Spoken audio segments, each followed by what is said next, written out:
If you want to start recording, we can get started. Uh, So that yeah, I already hit. wasted words. Yeah, I already hit the record button. We're pretty much set to go. That's why I was like, all right, we're all good. Awesome. Intros. Let's do intros. Intros and everything.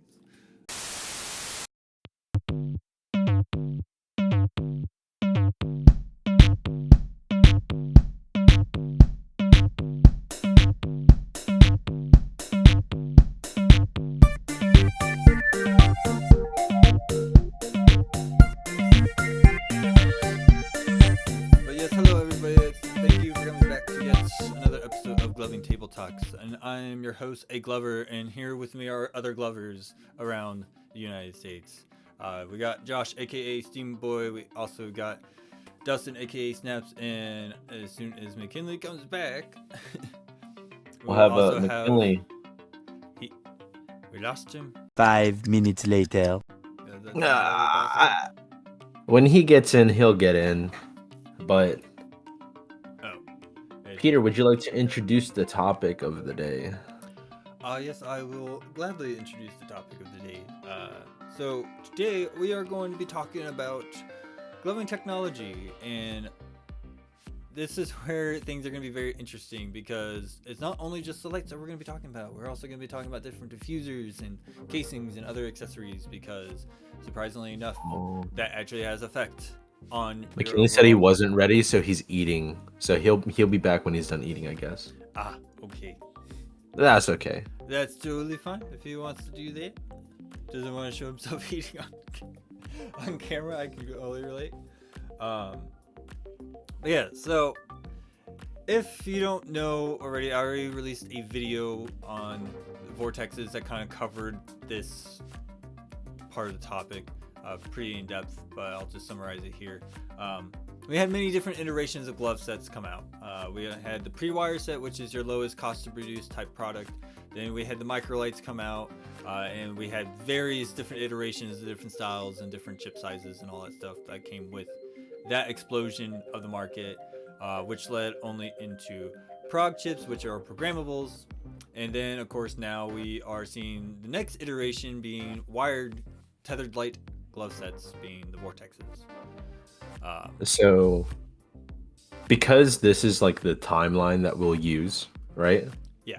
As we go along this timeline, even though it's not explicit, as we're going through this progression of like gloving technology, right? Because really the only technology that is like specific to gloving is the chips, you know, the hardware that we use. I do want to talk about something that is relative to it, and that is cameras, because I feel like it's important, because even though at the end of the day, right, the thing that you only really need for gloving is you don't even need chips, right? Because you can just do the stuff without gloves and chips in. Right. But like, in order for people to like really see how they practice, see how things look, you know, from what I understand, people usually used a mirror or they recorded themselves with a camera. So I'll want to talk about the progression of cameras, what people used, how far technology has come in terms of just like what we use to, I guess, showcase what we do. No, that's definitely something that would work out because that's something I only touched on very briefly in that video. Is I say that we also see an evolution of how gloving concepts actually evolved with the technology evolving at the same time, both in videography and content. So when I mean by in terms of content and not in terms of recording videos, is actually what you are putting in the video in terms of that. Because we also saw a much more technical approach to a lot of different gloving style content concepts throughout a lot of that time period between 2011 to like 2014. It was where I would say it was like a really big explosion of a renaissance period for gloving. And if I remember correctly, I think a good amount of GoPros were coming out at that time before we had this really, really big explosion that happened very, very recently. Yeah. So let's start from the beginning. The very first, we'll start from the beginning in terms of like the very first lights that people would use, right? Because like you could make an argument for like glow stringing, right? Because that's kind of where gloving started. So I put glow stringing and glow sticking on and all that stuff. I call that proto gloving era, where it's literally the things that incepted gloving, like everything that culminated to make gloving happened before. So then, what was like again a lot of this stuff, because I've only been really in the scene for like 2 years, right? So a lot of this stuff I don't have a lot of info on. Like, what were the first things that people used for chips? Okay. Was it iNovas? No. Technically, yes. They were like the first like chip, the little button chip type deal. Right. They were like our first iteration of a microlight, which also just spawned a bunch of different iterations of it. We'll get to that.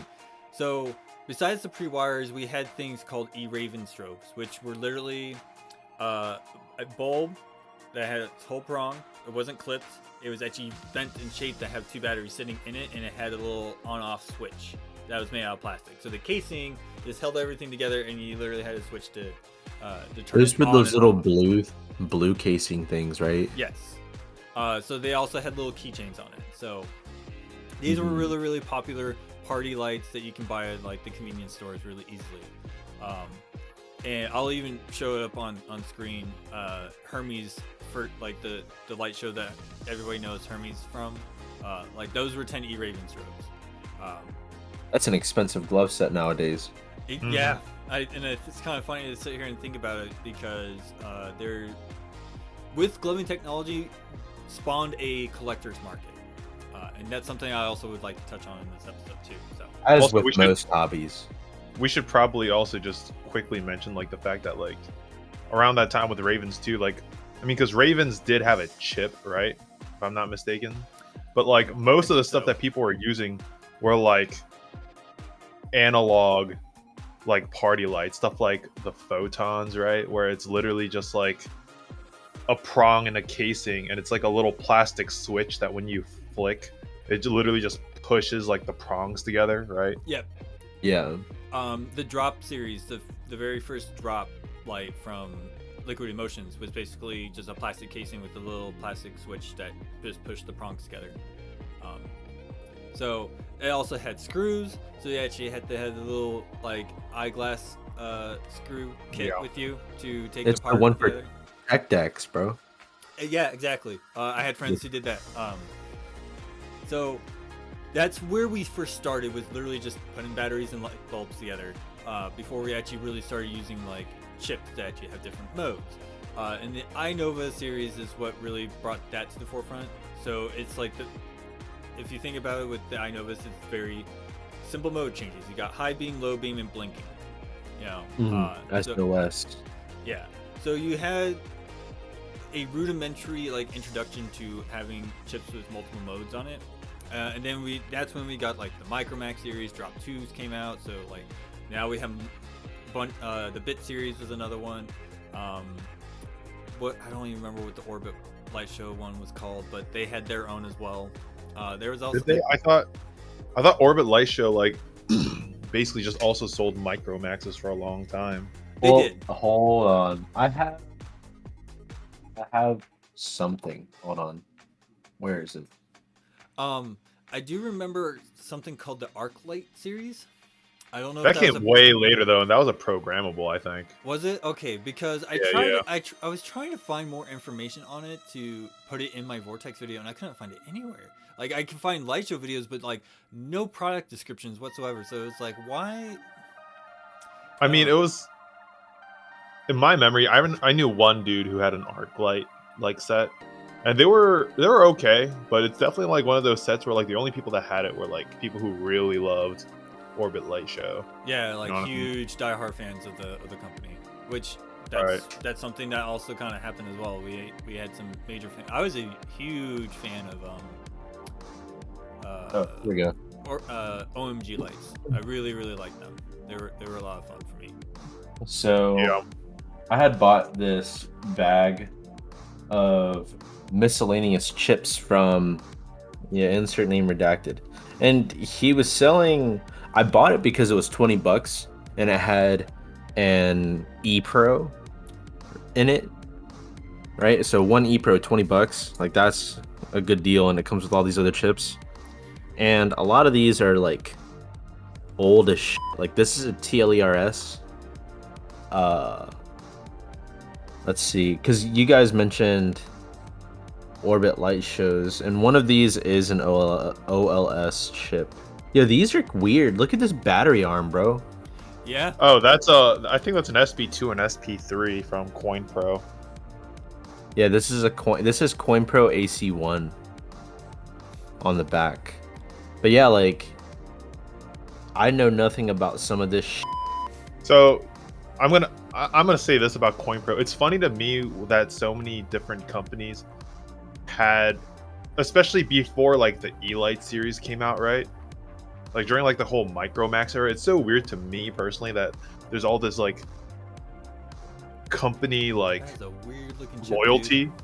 Like there was so much company loyalty. You know, people like Candy Creations, they liked Orbit Light Show, they liked The Amazing, and to me, I was just like, I don't really get it retrospectively because they're all getting it from the same manufacturer, which is Coin Pro. Like Micromax was made by Coin Pro. They would basically just be selling like this in bulk to all these different companies. Maybe this could be wrong, but like maybe it was like the bulbs that each company had that made the difference. I don't know, but like So from what I could recall, because I had a couple of friends who knew that kind of industry but weren't really in it. Basically, how they explained it is that Coin Pro would make the hardware, and Right. they would just make changes to the software for whatever companies and just make it slightly different. It's kind of like how Glow LED had to go to the same manufacturer for the gloves that Amazing Lights goes to, but change up the formula of the material that they use. Hence why I see. yeah. So that's where they got like test samples and they were actually testing the quality of it and things like that. So that's where like everybody's getting it from the same place, but they just change up the things because it comes down to like the whole business like copyright style stuff, like Right. you know, exclusivity or whatever. I don't know. I'm not a business major, I can tell you that right now. But you know the funny thing is I kind of actually feel bad now because I didn't mention the Elight Pro as like a programmable bulb, because technically it was, and that's actually a significant point. The Elight Pro is by far, from what I understand, one of the best bulb chips to ever exist because it was 50 slots, 50 mode slots, 25 like modes for a bulb set. Yeah, you had 24 different flashing patterns to choose from, and one of them was blank, so actually you can like set it to an on-off configuration. Maybe it was 24.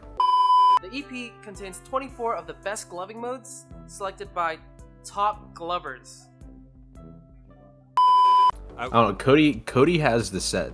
I was He just has gonna a full say, set. everybody will see the correct information down at the bottom of the screen, so don't worry about it. I'm just more surprised that like someone hasn't tried to like make a repro of it or something. That's Because I've mentioned talked to Kat before about it, and it just costs so much money, right? And it like gloving stuff is always like a gamble investment because you know you have to front all this shit, right? Unless you do bad business practices like somebody that I've heard does, and I know you know who I'm talking about, right? But like that's something that I guess we can get into at some other point. But yeah, I mean, there's going to be an episode where we really focus on like the business market of gloving. Right? Yeah. You know, so it's like the Elight Pros, right? Like Amazing owns the rights to that, right?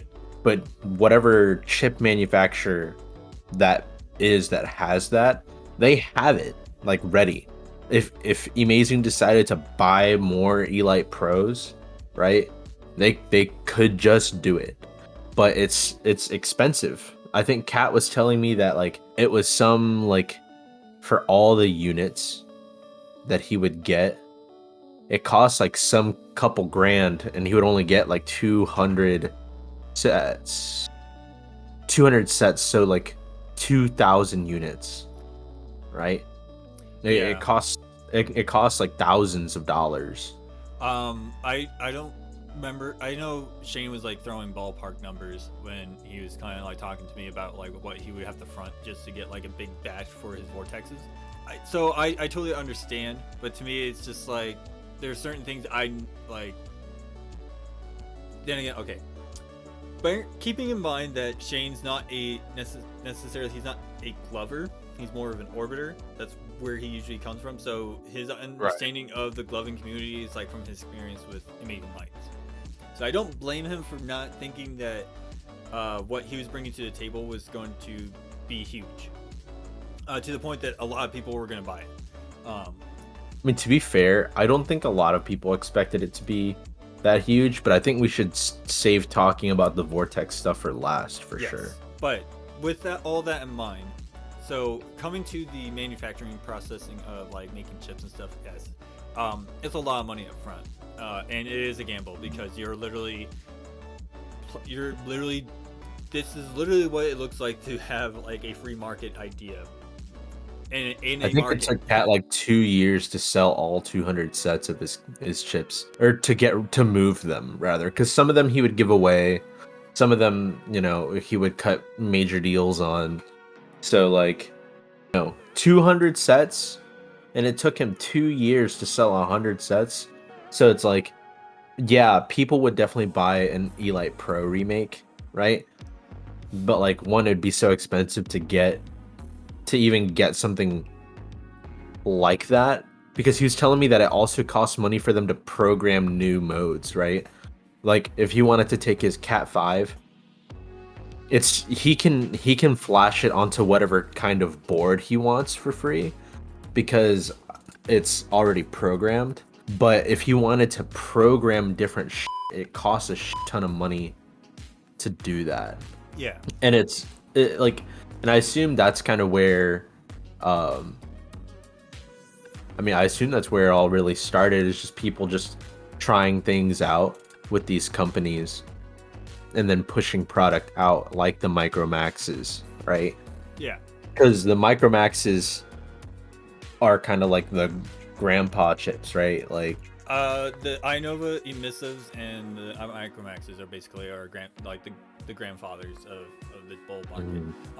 Here's the thing though, I will certainly say, not only was chip programming evolving at this point, but we also had bulbs that actually had their own built-in programming setup. So I have what I call my faders. People know this flash pattern as stretch, but I always call this fading, because it went from one color, it would pulse bright and then pulse away into the next color, and it would literally just one color after another. If I put that in a 4-mode chip, the first mode would be the only active one. You click on the other ones, you'll just see a purple flash, and it won't do anything. Yeah, the same thing with the 7 color strobe, right? Like the ice. You know what I'm talking about? Yes. yeah, I've seen those. Now, granted, those bulbs work off of power output. You know, it's more of how much power is being put through it rather than like a built-in program. So the only thing that allows it to work is how much power output you're able to do. And that's what most chips actually did, was just change their power output. That's where you can actually have like a 3-color strobe go 2, then 1, and it's just because they're decreasing the power and at least one diode is activated at a certain point. So not only did our bulbs like evolve into a standardized form, like, so we had the bulb era, which is where I really started. You know, I even remember like the little candy lights that they had where they were like the big bullet looks, and they had like 3. Yeah, I had a set of those one time. It's very interesting. Never understood why, like how to actually wear them properly, but I did put them all underneath and it felt most comfortable there. I tried them all above and it was really uncomfortable. I don't know why, it was weird. But then we went into the Elight era, which was very short-lived because this is what I call the pre-Chroma era, and then you had the Chroma era. So the reason why there's this big stark difference between the two is the pre-Chroma era, if you look at like Throwlight's Apollo's color palette, that's pre-Chroma technology. Like that's pre-Chroma color blending setup configuration type deal, right? Interesting. And that's also kind of like what IMAX kind of did too, right? IMAX did the same thing, yes. Now I know OMG Lights had the Bit 2, which had preset flash patterns and stuff in. So like you would click mode and it would be just a different color thing. Like, oh, I have blue, white, green, and pink, yellow, blue, and you know, then like 2 colors and 1 colors and hyperstrobe and stuff like that. But it was all preset. You couldn't change anything. You just had a preset of things, which is very familiar to the IMAX lights that were going around. I can't remember what they exactly called, but they had like 27 different modes. Amazing Lights sold them while. I think they were literally called IMAX 27 mode. Yeah. And also, it kind of No, reminded me IMAX strobes. No. IMAX 27 mode was like literally a 27 mode chip with like just a compilation of a bunch of different modes. Like they were like set modes. You couldn't change the flash pattern or the color. Yeah. They just literally like had a bunch of different modes, and a lot of people used them for thumbs, I think. Yeah, because they were Interesting. fat. They were Yeah. fat. I was gonna say because I have IMAX strobes because they're worth like literally nothing.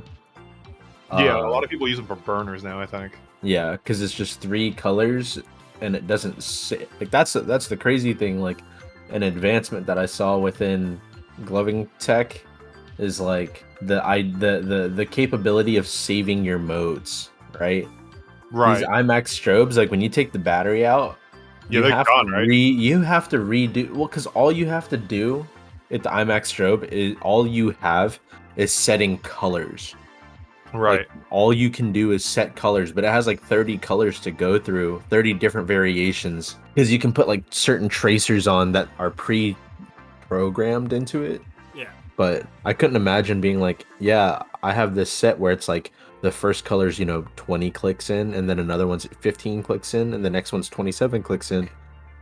And then your battery slips out mid-show, and you're like, Yeah, it reminds me of those old Pokemon cartridges, that need the battery in order to keep save files and all that. Oh Mhm. yeah. Oh, and also, Peter, along those lines of like the IMAX 27 modes, they also had something like the drops rev. Remember that? Yes. Liquid Motions had the dropped revs, which is like their first iteration of a programmable set.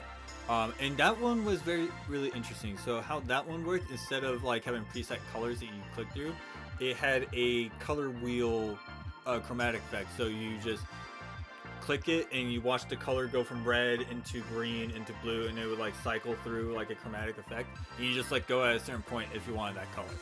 Was it like a blend? Yeah, it literally just morphed between the colors. So it literally That's just great. yeah. So there were proofs of concepts that we've had in the past between programmable sets. Like IMAX 27 modes is a really good example of like a proto. what programmable year? What year would you say that was? Set. That was definitely 2010 for sure. I remember there was 2010. yes. I think like if anything, like the pre-Chroma stuff, what's interesting to me, because if you look at what the Chroma series did, is it really set like almost like it set a standard for what we want out of programmables, right? Because even if we looked at the 2 chips that Amazing had before that, we had the Oracles and we had the Matrixes, right? And then we had the Trinities as well, but that was just three color sets that you can program. Right, but even talking about that, it's like they were almost like experimenting with the format of like what should be the standard, because like if you look at the way that the Oracles and the Matrixes and the Trinities were designed, they all had different like mindsets behind them, right? Like Trinities were like, you had 3 modes, real simple. You had the Oracles, which their big thing was like you can swap like your modes around, like the mode order around, which was like a big deal. So And then, you like, had 8 modes that you can program up to, and Right, you had right. 8 different flashing patterns you can choose from. With the Elight Matrix, you could choose 3 colors, and you would have 5 modes. And within those 5 modes, you had like sub modes, like 8 sub flash modes. patterns. Yeah, like So within each like category. yeah, so like each category, it was like 3 color, 2 color, 1 color, and then some flashing ones. I don't remember all of it, but it was something to that effect, where you had different like flash patterns within that. Like there was heartbeat and pulse and things like that. So there are certain flash patterns that are very unique to certain chips. But with the Elight Oracles is was one of my favorite ones because I can program up to 8 modes. So I can go from 1 mode to 8 modes, and then I can choose whichever flashing patterns I want on each of those modes. And this is still 2010, right? This like was 2010-ish, yeah. 2011. This is about 2011 going to 2012. Because I think I got my set of Chroma 24s in my freshman year of college, which is like around 2013, 2014. So, like the original Chromas must have come out like 2012, 2013, something like that. Yeah, the Chroma 24s came out around 2013 because I know the controls came out around like 2015, and I was in Flagstaff by that time when I got them. And I got them for Christmas too. So, So then the next step that we'll talk about is the release of the original Chroma. Then. yeah. So here's the thing that people need to understand about the Chroma is that it's standardized programming. It standardized what the format was going to look like between color selection, flash pattern selection. It was mode locked, so you didn't get to change like your flash pattern thing, but it standardized what the color palette was going to look like because it changed up how it used different diodes instead of how pre-Chromatech. It only had one diode to work with, and it just did it all. The Chromas was what introduced the 3 diode configuration. The Chroma 24s is what standardized clear bulbs, as that was the big thing about it as well. And everybody was all about clear the bulbs. 24s is when the clear bulbs thing. Well, if I really remember, started. There were if I special remember editions. correctly, There were special editions between the Oracles Yeah. and the regular Chromas that they had clear bulbs, but that's when they released clear bulbs as like a standard. right. Interesting. Yeah. So Actually, Peter, Yeah. real quick, do you mind explaining if you know like how like the colors on like the pre-Chroma stuff used to blend as opposed to like post-Chroma stuff? Because I actually have no idea. okay, so when it came to the bulbs that they used, the pre-Chroma tech used a single diode bulb, and basically what that looks like is it has 3 diodes built in on a single circuit. So that's where you had color rosing, color bleeding. You had those inconsistencies of colors because it was all on one thing. And of course, you're also burning out a lot of your diodes really quickly in that fashion because it's all on one circuit. Right. And so if anything would happen to those, it would actually cause major malfunctions really easily. And it just sucked. When it came to the Chromas coming out, it separated each diode into its own separate diode. So luminosities and color blending was a lot more effective because you were different outputs to different points. Okay. So you actually were working in a parallel system of different diodes instead of just one single diode. That's the biggest difference. And that's where we actually had like that color accuracy really come into play. Not only that, we were able to have things like tint control be a thing, or true brightness control when it comes to futuristic lights. Man, I know when tint control became a thing, people were losing their shit. That was something we never had before. It was something that most people didn't even think about, and once we realized what it's capable of doing, we were able to do way more stuff. Well, Because, like- generally you have 3 different tints, right? So that triples whatever color selection you have, which is insane. Yeah, and also like it basically adds like texture to your sets rather than just have everything being at full power, like full brightness. Like you could add these like little low reds and like little like low tints that like added like a nice contrast with like your brighter colors, right? Right. So you would get like these nice textures like when you were throwing whips and stuff like that. Okay, so allow me to put it in the way that it was presented from Amazing Lights, right? So in the halcyon days of bulbs, we had different tint bulbs. Blue tint RGB was a very popular one. There are many videos you see a lot of OG glovers and old school glovers throwing them like crazy. How they presented it was showing you that if you change the different tint configurations on the different colors, you can actually have the same color palette of RGB, but have like a pink tint or a purple tint or a yellow tint. Like you can actually change up your idle tint. So Right. this brought into the basically public conscious of idle tint configurations and what idle tint was able to do in part of the show. That's where you saw a lot more of the technical isolations, because the idle tint was allowed to add as like a fourth color without having to have a fourth color, because you just changed up your tints. That's the idea that I always took away from it, is that, oh, I can actually have all the same color of RGB, but just change up my tints to have pink and then blue and then green, all these different colors, but all, and still have it all in the same kind of color set. And I know a lot of people in the early days, they always like having the same color across all 10 fingers because it made it look the cleanest, as they put it.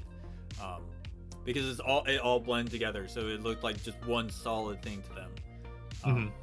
But I always like changing up colors and adding more colors, because what I learned through my experience, at least, is don't put all of your colors on the same chip. Group the colors you want and spread them across your fingers. So the original Chroma release, right, was, we'll say 2012, right? I think so, yeah. So before we get too far along the timeline, because now it becomes kind of relevant. So what would you say the first mediums of like recording light shows was? Phone cameras, handy cams. I would say phone cameras and handy cams, and occasionally you had DSLRs, but that was if you were like at an amazing event or something like that, you know? Right. From what I understand, amazing is always used like some form of like actual high quality camera to record stuff. So an average camera that they had back in the day in 2010 was something like this, and this is, I think, like 6 megapixels or something like that. And that's something with like a normal lens, right? Like it didn't even have like a wide angle lens or some shit, or fisheyes or whatever. No, and I'm sure I have some footage somewhere on my computer that I'll try to have it shown on the screen so people know what it looks like. But yeah, I've recorded like shows with this for a good while. But yeah, cell phones was also a very common thing. I have plenty of footage of using old cell phones back in the day, like. But yes, DSLR's cameras was like amazing lights, so they actually had like top quality production at the time. But I exclude their feature videos because of that. Okay. No, I meant more like events. You know what I mean? Like especially if you look at like Boss or like FNLs, like there was at a certain point you can definitely tell like that's when like the legendary camera guy started to pop around. You know? Okay, so here's. And we'll only ever know him as the legendary camera guy. So my thing is, I'm sure back when like GoPro started, right? GoPros were always expensive as shit, because generally technology has always been really expensive in the beginning, and then it just gets more and more affordable. Right. You know, like the first computer back in like the 80s, right, was thousands and thousands of dollars. Like if you had a home computer in your house, you were rich as shit. Right. But now you can get any computer that does basic tasks for like literally $100. Right. So the very first GoPro, I'll stick to the GoPro Hero line, which is what I'm using as my webcam. It's kind of like the standard now for action cameras. Yeah. The very first GoPro Hero 1, I assume, had a wide angle lens, and it came out in 2004. But I don't think people were using GoPros for light shows maybe until 2010. Right? 2011, 2013. I would definitely say that. I would also say certain phone cameras were just really good. Like Apple products back then were actually pretty good. So, and also someone that comes to mind is Stasis, because Stasis always shot on a fisheye, like on a DSLR, if my memory serves me correct. Yeah, like you can definitely tell with how warped like his like a field of view is, and the way that like, especially since he does a lot of whips and stuff like that, like how curved like his whips would be. Well, not only that, the audio quality would also kind of give you a good telltale sign of what kind of camera the person was using. Like, granted, yes, if you're really close to the speakers, it's literally going to be fart sounds the entire video. So it's like, what's the point of even having sound on? Unless you like hearing the fart sounds for tempo. I'm just saying. So here is the crazy thing. right? So like the very first GoPro that I got is actually one that I got maybe a year into me gloving and stuff. But this is a GoPro from 2015. This is the Hero 5. Right? Okay. It came out in 2015. And I feel like this is like anywhere from the 3 to the 5 is generally what people will normally get. And I'm pretty sure this is what a lot of people were starting to use in 2015, I feel like, because the camera quality that you get from a GoPro makes light shows look way insane. This is something that we've kind of talked about, Josh. Yeah, so it's funny because I had a GoPro from 2011ish to 2013. And So that's it's when probably a Hero 3. no, or I had a Hero 4. I had a Hero 4 Silver. I'm sorry, not 2013. Sorry. It was 2015 to 17, something like that. Okay, the Hero 4 Silver came out in 14. Okay, yeah, then that makes sense. So yeah, I had a Hero 4 Silver, and then what happened was I cracked the lens, or I got a scratch on it. So at that point I was like, you know what? I have an interest in cinematography anyway. Let me spend this time starting to invest in more professional equipment. So I moved on to the Canon series, and in fact, I started off with just the lens, and I used to just rent the body from my school library. Yeah, and then Nice. I actually eventually think that was clever. Yeah, I mean, it worked out. I eventually moved on to the Sony A65 series, which is what I'm still using right now. And for a long time, I wasn't happy with the way that my light shows were coming out in camera. So I stopped really focusing on bedroom light shows and really started going in on doing more project stuff.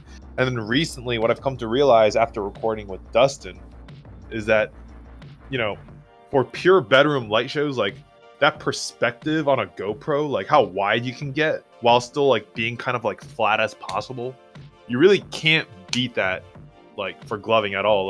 My DSLR, I got an 8mm fisheye from Rokinon, and it's a great lens. The colors come out beautiful, but that perspective is not the same. It just It's not even the same. It's not it's even not close. the same. I'll be at the edges here, and with a GoPro, it'll look almost flat. Right. But with a fisheye, it'll look like I'm pointing out. Even though I'm doing the same thing, it's wild. And also the GoPro manages to feel both it's got a large field of view, but also everything in front of you It's crisp as it's crisp as and also it's little movements boom boom boom, it makes everything seem bigger, if that makes sense. The movements seem bigger, but also it just makes stuff your tech seem a lot more dramatic. dramatic. Exactly. Well, I would certainly say to me that's how it should feel when you're actually getting that light show in person. Those little Which is movements why that you're doing should feel much more grander when it's up in your face.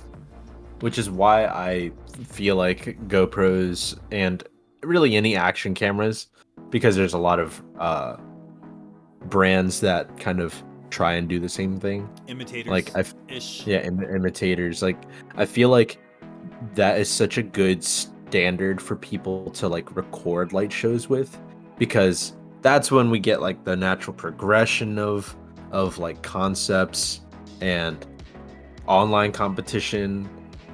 Good cameras allowed for online competition to flourish, because if we didn't have good cameras, right, online community for gloving would not be nearly as good as without, Absolutely. And also they're gone. Because if we didn't have the camera technology, right, it would just be a forum, which is what it was before. Yeah, I mean, I also think about it in that you were talking about how people used to use mirrors and stuff like that, but I feel with a GoPro, because it's what Peter said, it's as close as you can get to what it's to actually get a light show in person. It looking when you look back at your own footage, it helps you look at your footage more honestly as to where your style is. It's kind of like that effect that you have where most mirrors don't accurately depict what you look like, right? So like most people don't have a feel for what they actually look like to other people. Like the GoPro kind of like gives you that ability to get as close as possible to seeing what your actual style is like. Yeah. Yeah, I mean, that's where like when we look at like recording technology and where gloving was coming from, that's where you had people like Stasis who really had a really good way of recording his shows. But then you also had somebody like Puppet who came like as the next iteration of that, because he really, and I really wish people would take a little bit more note of this, but he really decided to use film language to his advantage to produce high quality light show videos. Those bars, the cinematic bars. That's it. Not only that, it's exactly how Josh pointed in previous episodes, where he actually used like the chains in his room to set himself up in a frame. So he actually had different frames. He was using his environment to as form of film language for you to draw your eyes towards him and actually have a much more impactful video altogether. Because some of his like lights on videos, they're like probably the top quality videos of light shows that you can ever find. And there's like they still hold up today because of what he intentionally did with his background. Well, because that's the difference between like a light show, right? A light, it's like you have a light show, and then you have like a light show showcasing like a story, like a light show with a premise, and then you have a light demonstration. Right? Light demonstrations, just like some dudes labbing or doing whatever, posting a show.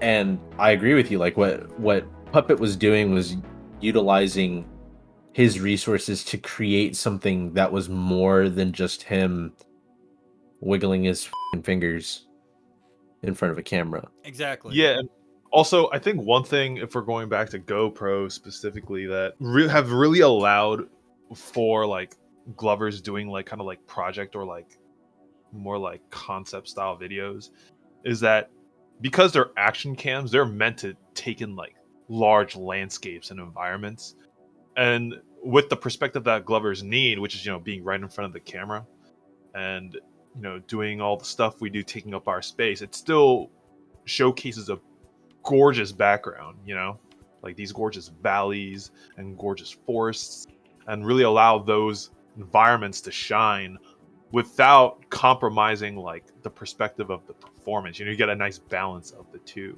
So I think now that we're in the like 2013 era, right?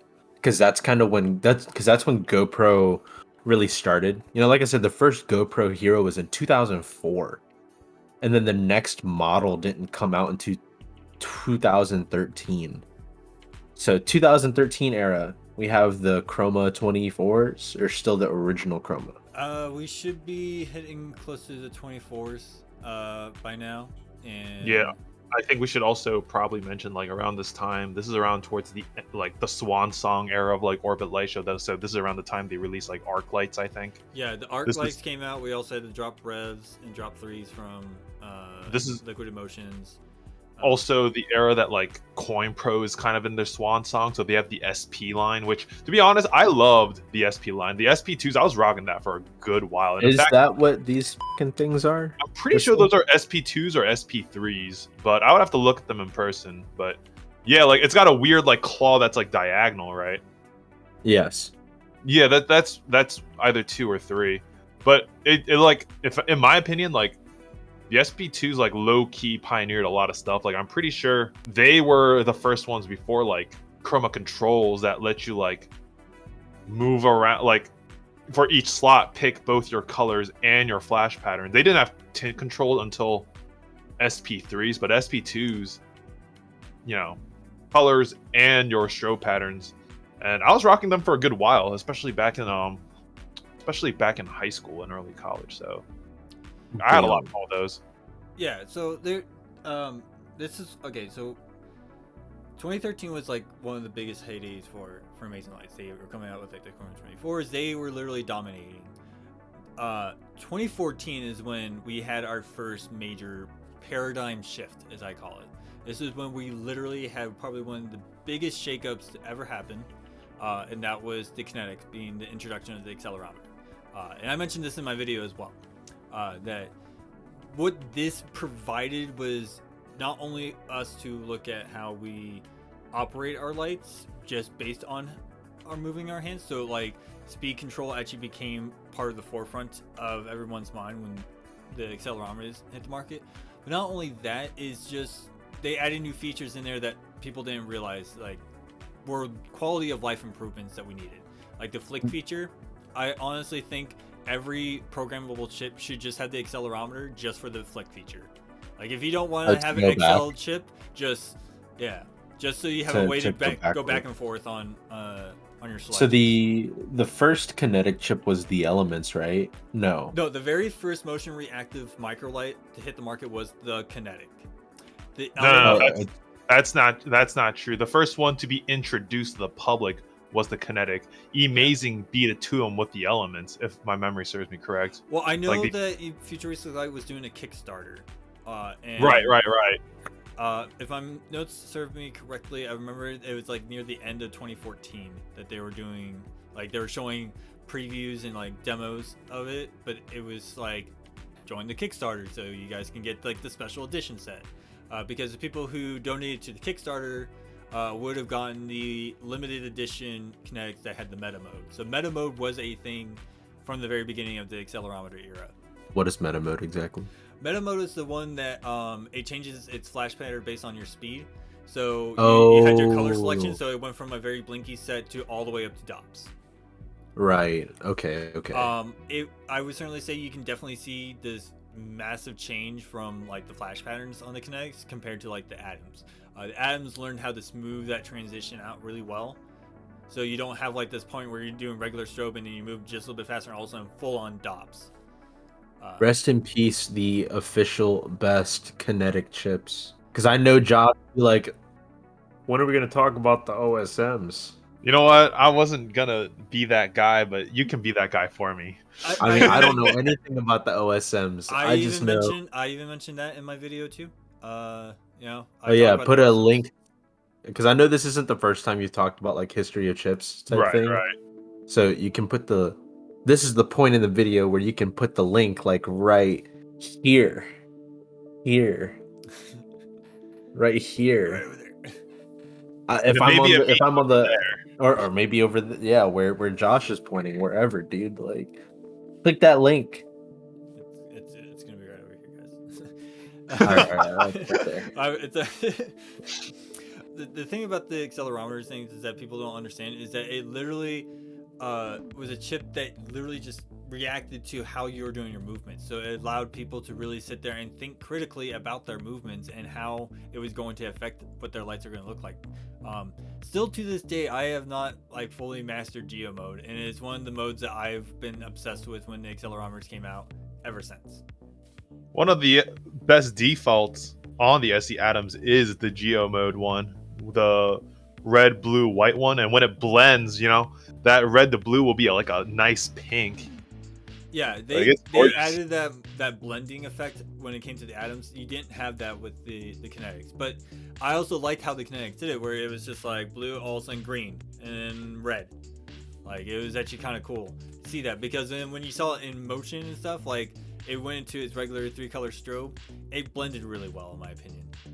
Yeah, and also I think that one thing in my opinion that no other like accelerometer chip has really been able to do since then, except for maybe the OSMs, is how smooth the accelerometer is. Because having a snappy accelerometer, right?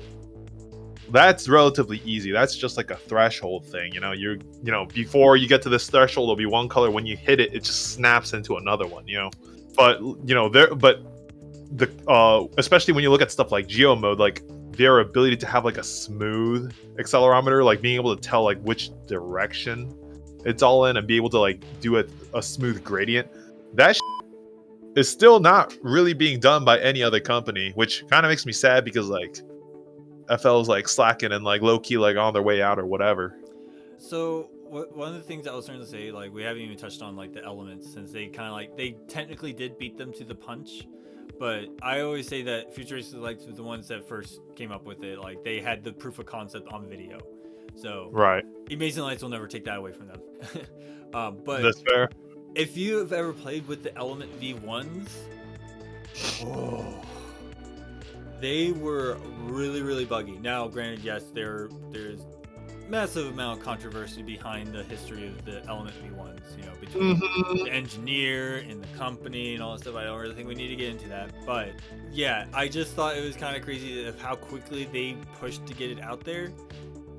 And my younger brother actually got the Elements, and he actually got the whole loyalty upgrade and everything as well, which was alright, cool. But yeah, that's why I always tell people is like the accelerometer was one of the biggest game changers to gloving, because it brought a level of design space that we didn't have at our disposal before. We never had this idea of changing my lights based on how I think about moving my fingers around, or just shaking them and how fast I can move them, you know. I mean, it's tint control for your speed, Basically.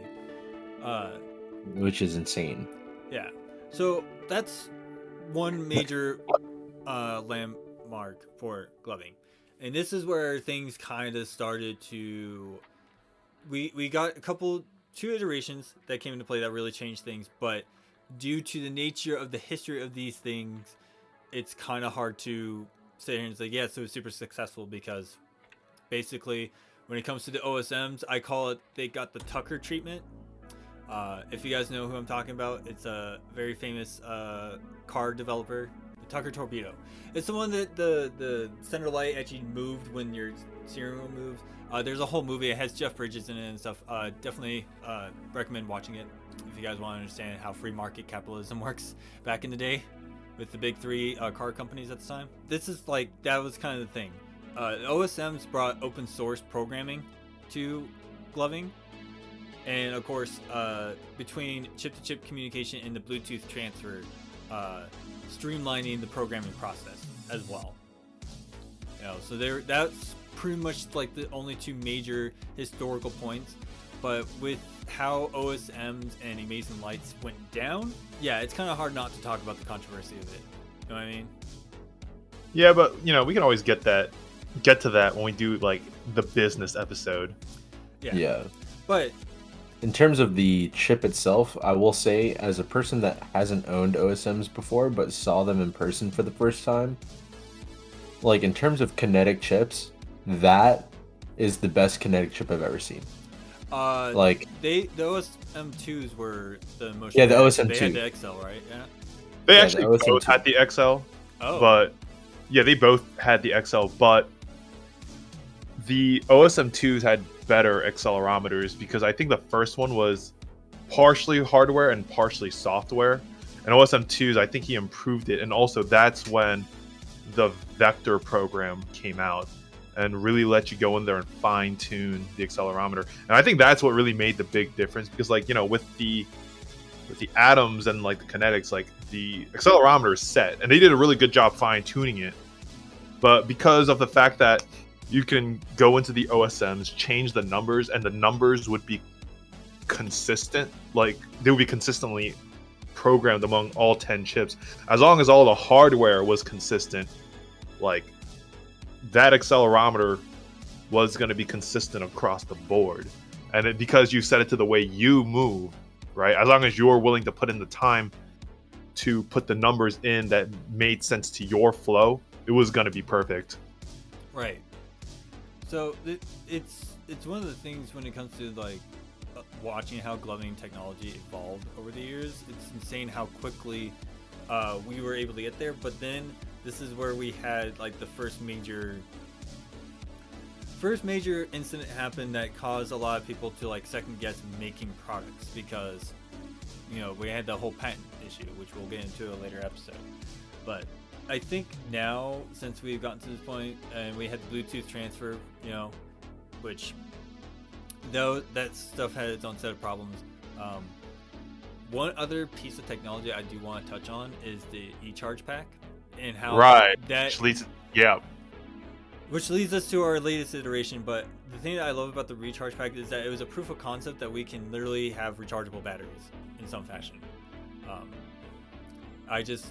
I've heard so many anecdotes from people saying how the box was too big and it didn't have anything to keep it in place, so it rubbed and it hurt. From what I heard a lot of people say. To be honest, I never felt that way. I thought it was fine personally. Like, you know, looking now that we have the Vortex pack, you know, which we'll talk about in a little bit, you know, it does seem a bit bulkier. But at the time, that's all we had, and I thought it was fine. And I thought the material was actually like, I thought it was okay. Like, you know, it was like a slight adhesive, so it would like stick to wherever, like, you know, you laid it. I never found that it hurt or was uncomfortable.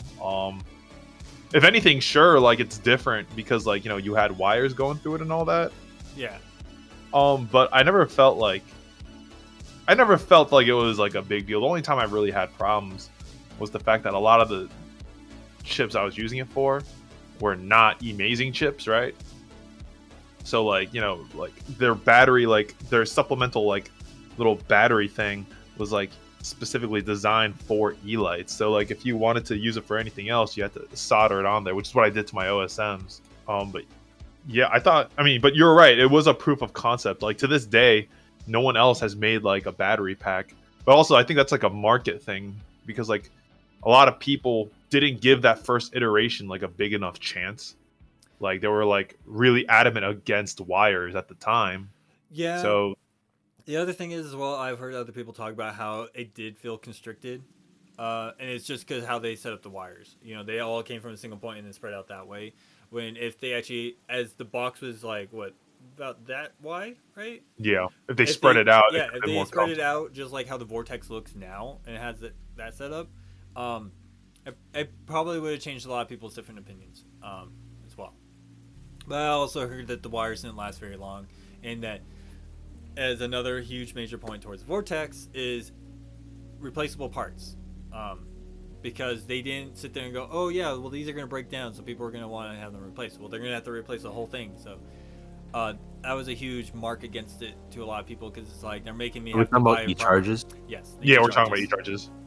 Yeah, I think it's an interesting concept, and I think it's something that it seems like something that they had the idea for one night and then decided to push it, and then they never tried to improve it because it didn't matter, right? Because I mean, obviously, like, when we get into talking about it, like, it is a business ploy to like make a product that you design so that it does eventually break so that people replace it. Like that is a business play, you know? Like, if you make something that lasts for 10 years, you don't make money. Like, I mean, look at the light bulb. yeah, like, if I remember correctly, that light bulb in the Massachusetts fire department is still going. Dude, I mean, like, this is like slight tangent, right? Like, I've been using the same LED light bulb in my lamp that is lighting up this right now. You can change the colors on it with an app on your phone and stuff.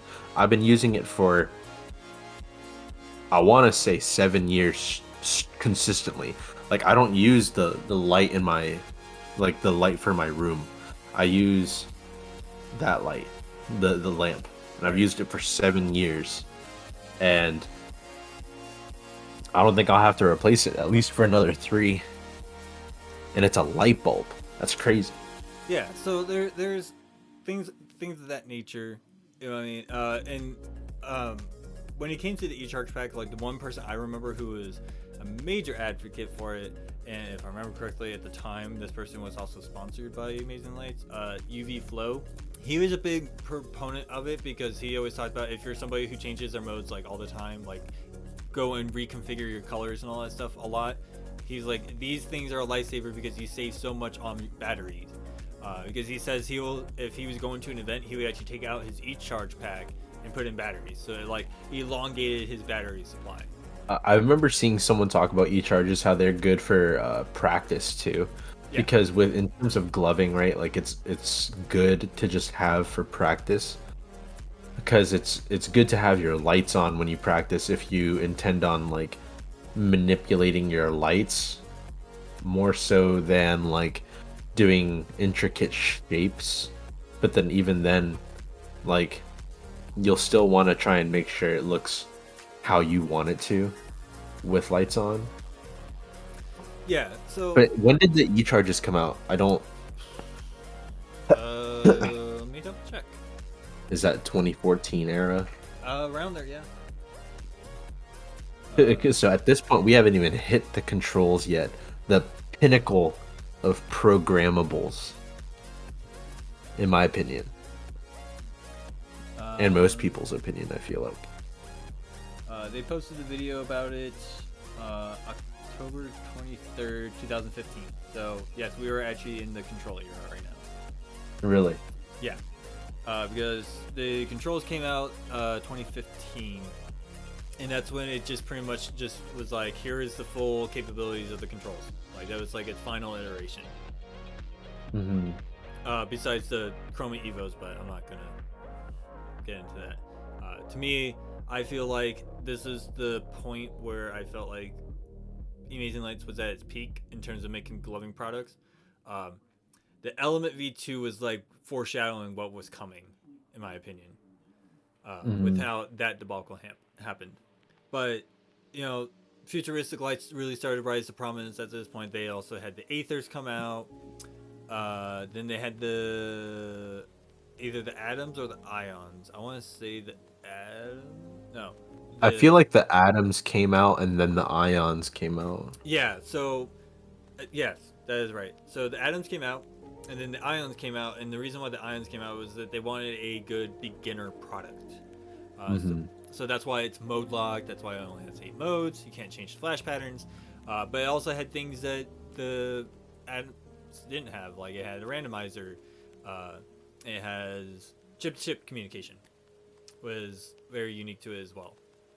Well, the chip-to-chip, like, the chip-to-chip era, right?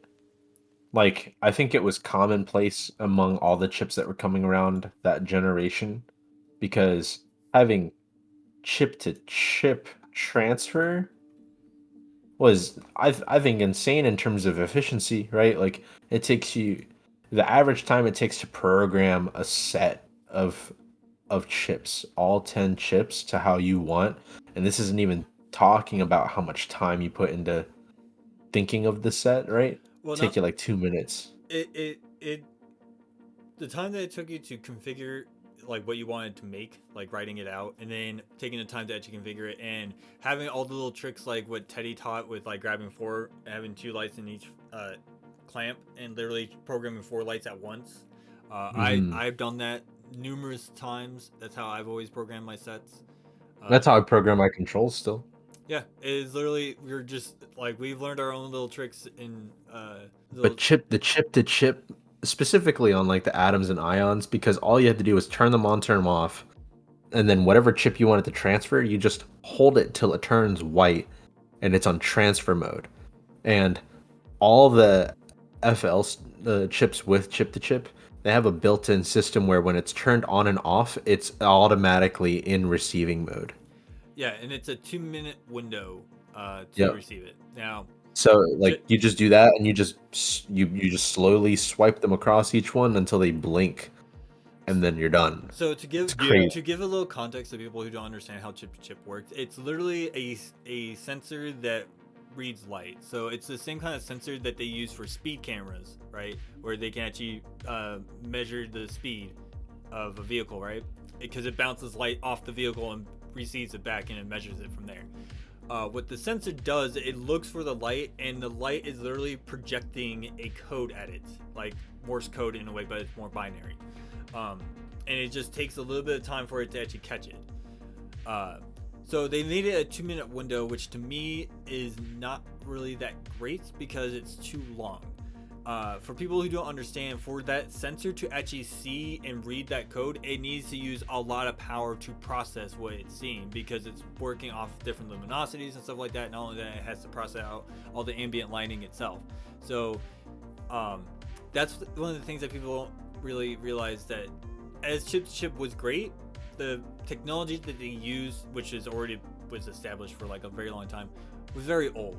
It's, to me, it's what I call legacy tech, and that's from my military experience. We have modern tech and then legacy tech. So we have like line of sight, high capacity line of sight. That's modern from like legacy to modern. You know, that's how people look at it.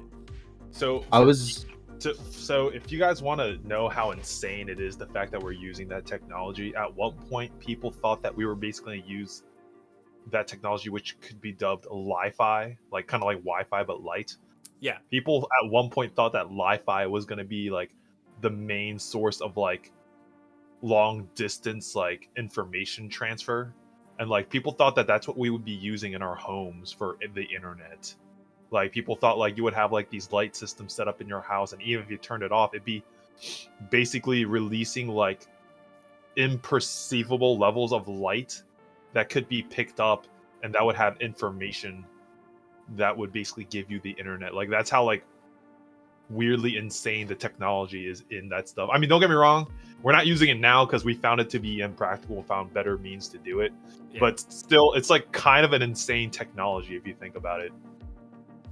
I think someone told me before, I couldn't remember who, I think it might have been you, Peter, but like the chip-to-chip technology existed for a long time because it was Since used the in the 70s. military. Yes. It was developed in the military because I'm pretty sure it's infrared light. Not chip-to-chip communication. Infrared communication is something. It's on the same band, if that makes any sense, but it's not the exact same. It's related, but it's not the same. Yeah, because in this case, your chip-to-chip is using visible light.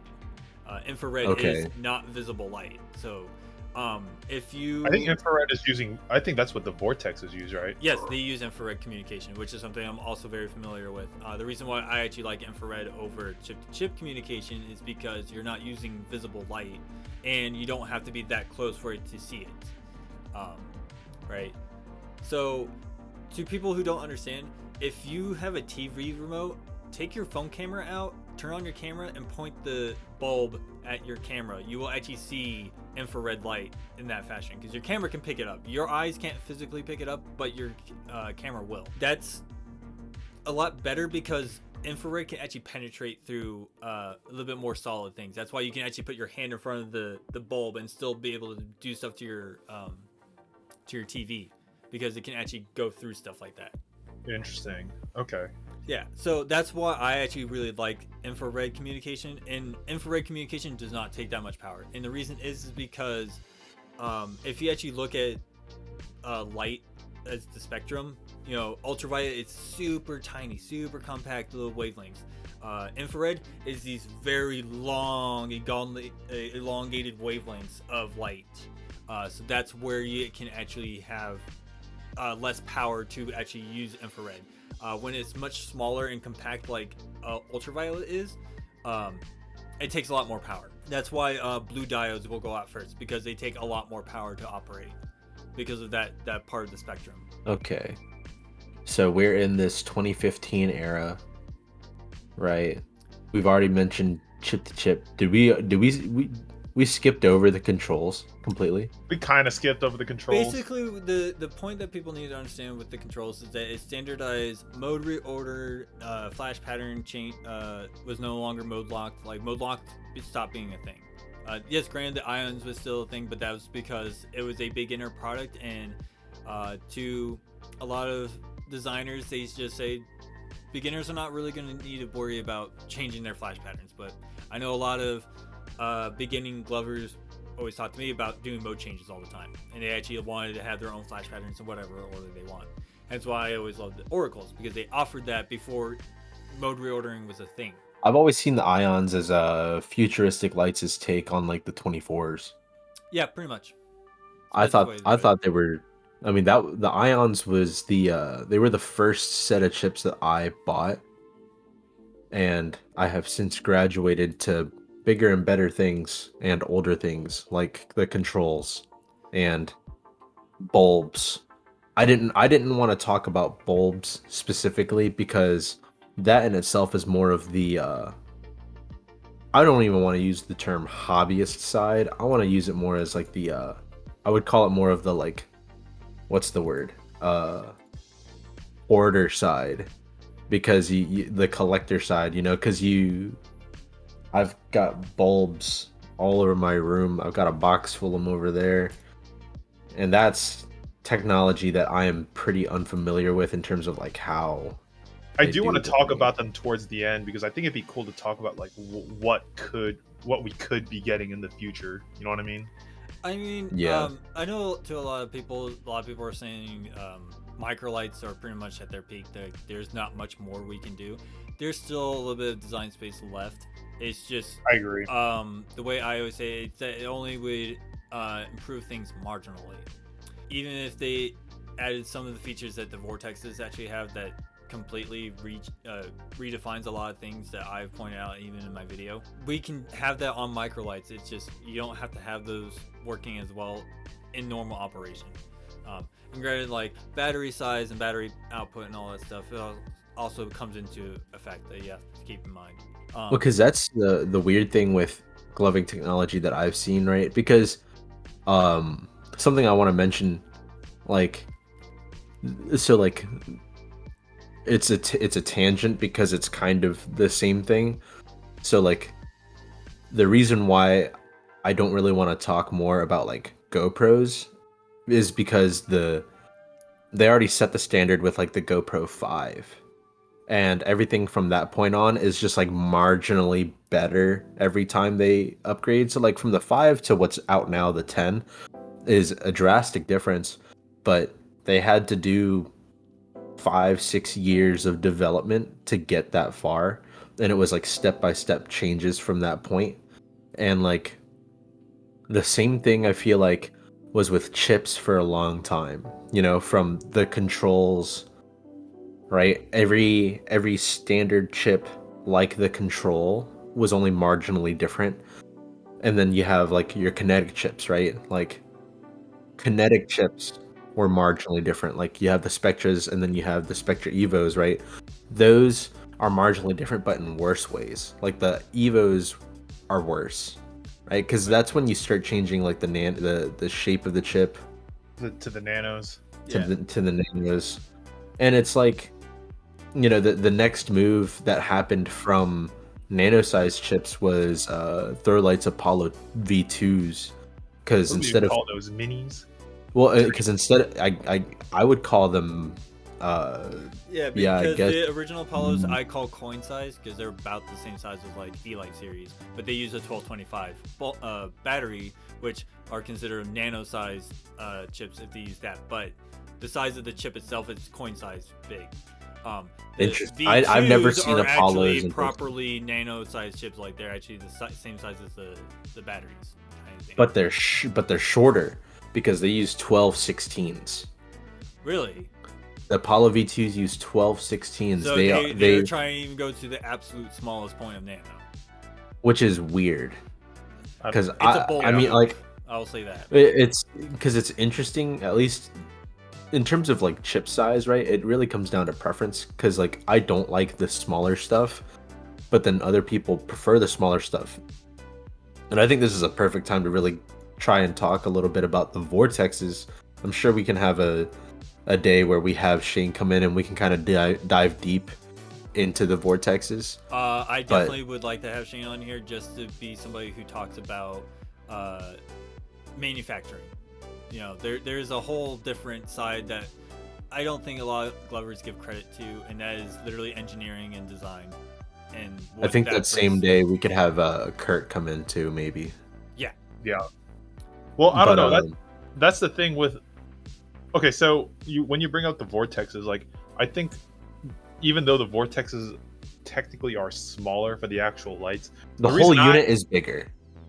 Right, but like the actual light unit is probably the smallest thing out there. But I think I'm okay with it because the way they bill it is that you can fit it in any size casing that you really want, which is kind of what I did with stuff like the SE Atoms. I would stick them in like my Stardust casing. Ew.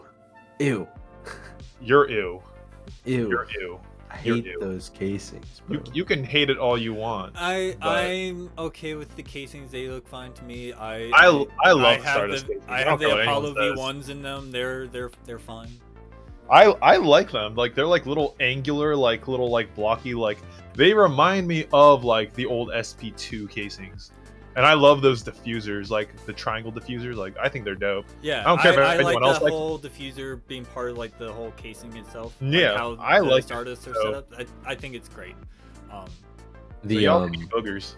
well, the thing that I want to talk about with the vortexes is that like even though the size of the light itself is small, it's allowed to do that because of how slim it is, but it has the brightness to back it up, Oh yeah. right? It has the brightness to back it up to make itself look big regardless of what casing you put it in.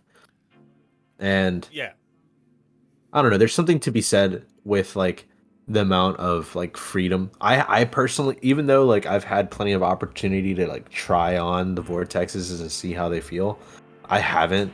They just seem like there is a lot of free range of motion here, and it just takes some like adapting to like get used to the battery pack. Unless you don't even really notice it.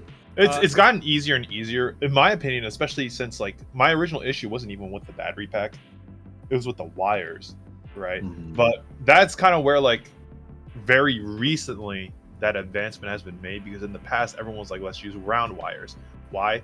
We don't know. We just didn't think about it. But recently they decided to go with flat wires, where instead of like kind of braiding them, they would literally just have them like stacked side by side, so it just like goes flat along your hands. So and for our viewers, if you remember your cell phone wires for your chargers, like this is the kind of wiring they're talking about, where it's nice and flat.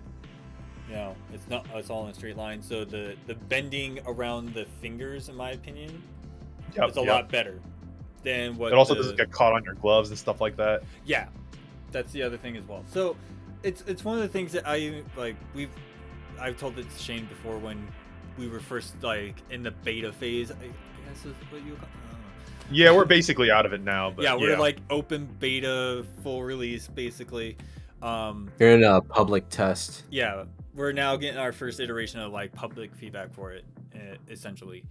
To me, it's just like I don't know why I didn't even think about like using industrial wires. Like maybe it's just because at the time when I knew them, they were actually kind of expensive. But then again, what I was using them for in the military, they were probably a different grade of industrial wiring than what Shane's getting his hands on. I can't confirm that, I'm just saying.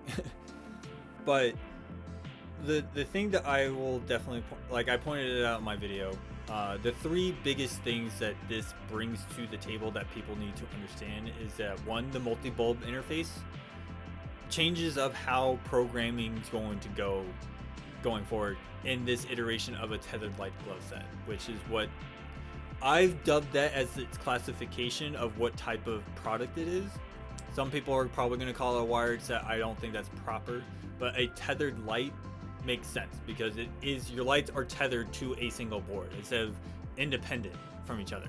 So this brings a more like hive mind programming configuration rather than independent operation of the lights. If anything, one thing I'm really excited for is like, you know, we have like what is like the original like vortex like light right now. Yeah. But what I really can't wait for is to see what iterations of those we get. You know, I want to see like stuff with like, for example, I would love to see like a NeoPixel SMD, because they do exist. Like those like SMD styles that you get on like on Ditto and Rabbit mods. Yeah. Like those do exist in NeoPixel forms. I would love to see a version of that come out. I'm just ready for vortexes with accelerometers because that's probably when I would get with set. Okay, so the things that I've touched on in my video is like some of the design space. Some of the things that I didn't really have a whole lot of chance to touch on is literally what we are more capable of doing now. Like we can actually have light attachments in certain places. Like we can actually have like a light here at the top of your knuckles and then having lights down here as well. So you can actually have different stages of where your lights can be. And this is all stuff that came from just our knowledge with with Orbit Tech, you know, and how they configure their stuff. So to me, one of the things that I really am excited to see is just what we are able to do now with sequence flash patterns and how hybrid sets is pretty much going to get reconfigured, because I know he has a couple like preset ones, but I think he's going to make one particular setup where it's basically sandbox mode. So he talks about what he refers to as layouts, and in the orbit community, what layouts are is the faces on the orbit. So you have the ring itself being one layout, you have one side being a layout, you have another side being a layout, and then like it breaks down like each set of diodes is like technically a layout. So that will allow people to have the full control capability of like what we do with microlights now, where you can actually have like your index and middle fingers being a setup, and then your middle finger is a setup, and then your thumb and pinkies are also a different setup, which is a configuration I like to do a lot. You know, you can actually have configurations very similar to like the old impacting sets that we also have pre-programmed in. You know, you have things like that. Is that what he's working on with the new firmware? As far as I know, what he is trying to do is develop a application to streamline the process, so basically a monkey can operate it, you know. And it's just like he's keeping that in mind of not everybody's a programmer, so not everybody's gonna be like grab Arduino and then literally be able to do it. Like, no, he's kind of going to develop something with other coders that he has on his team now. As far as I recall, I know he's been hit up by a few programmers over it. It's kind of, think of it like an app like how the Spectra app is, but not exactly. You know? Right. Yeah, right. when Monkey Light Show? That's what I want to see. You said monkey can operate it. I'm trying to see a Monkey Light Show, bro. Yeah. However, I'm the type of person who wants to put himself in the position of somebody who's going to only have access to the built-in programming, not an outside source. Yeah, but would you be okay with basically like having something that would like let you customize that onboard programming? Because I think that's the real key for a lot of people. Yeah, if I was that's actually what able to OSM's turn allowed on for. and off features for the built-in programming. Exactly. Like you can choose okay how with many that. colors that you want in the onboard, choose how many like mode slots that you want, pick and choose your strobe patterns, stuff like that. I think that's going to be the real key, because once people have that set up, most of their programming will just be the onboard. And then if like a new feature or if they want to change something that they realize they don't like, or like they want something changed, they can go back and do that. That'll be like the 10% of the time they're on a computer, you know? Yeah, so to me, like it would be really cool if there was a light version, if that makes any sense, where you can like change the number of colors you have in there, the number of modes, and like just simple things that you change, and not literally like go into like number of milliseconds the lights on and off kind of configuration that you're able to change. Is that That's available for you guys already? Like being able to make your own sets?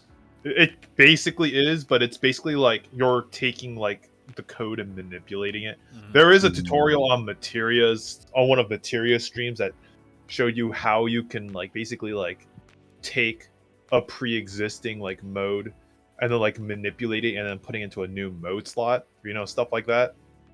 But So I have a honestly, mode idea that I'm trying to make eventually with somebody.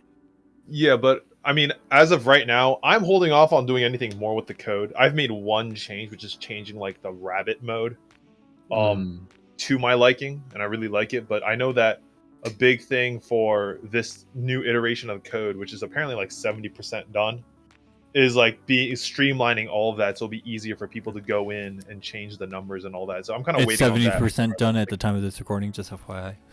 Yeah. So I'm really curious to see how it's going to come about.